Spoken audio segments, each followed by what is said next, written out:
The royal drama spilling onto the global stage. A leaked bombshell from Prince Harry's upcoming book's fair. Outraging the Taliban.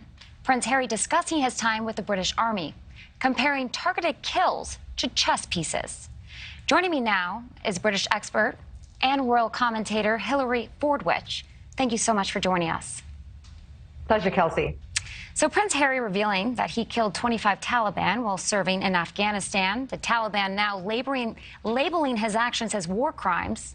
How has the UK responded?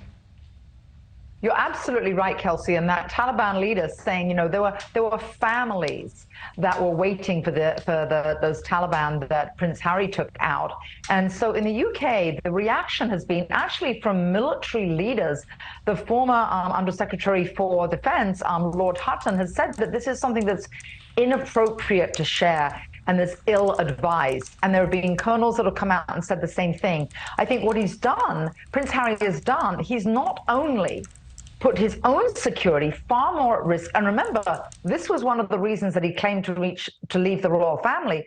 But also what he's done is he's reaching others. This is going to touch others like members of the royal family and other servicemen that he served with.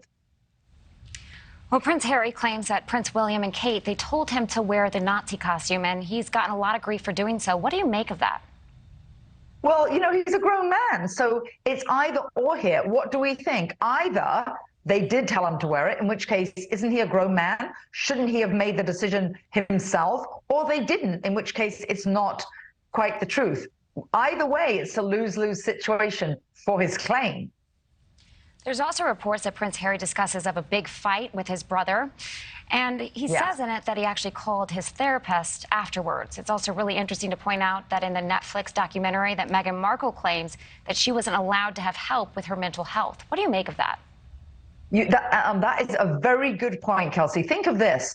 He makes that one claim she wasn't allowed to get help. And wait a second, when he said he called his therapist immediately, this therapist was on speed dial? So that is a contradiction. And also with regard to that, fist kerfuffle, two things here. Number one, they're both grown men. I mean, lots of brothers have a little bit of an altercation, so it's nothing tremendously unusual, but also the fact that he would share something so private. Again, one of his claims is that he wanted to have his privacy and protect his family. This is throwing his family, namely his brother, under the bus and divulging something that should have been very private between two brothers. Do you think that Prince Harry will one day regret spilling all this information?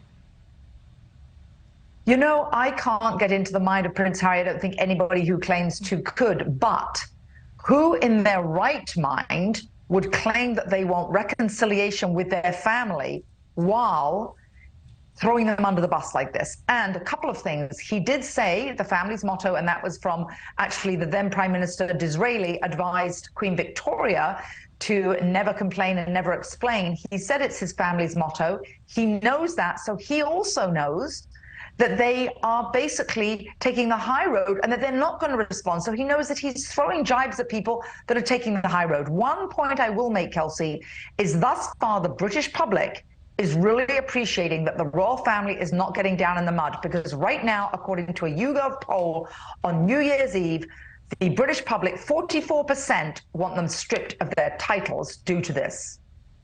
So many more questions. Hilary Fordwich, thank you for your time. Thank you for watching. Go to newsnationnow.com to find NewsNation on your television provider. And don't forget to click the red subscribe button below to get more of NewsNation's fact-driven, unbiased coverage.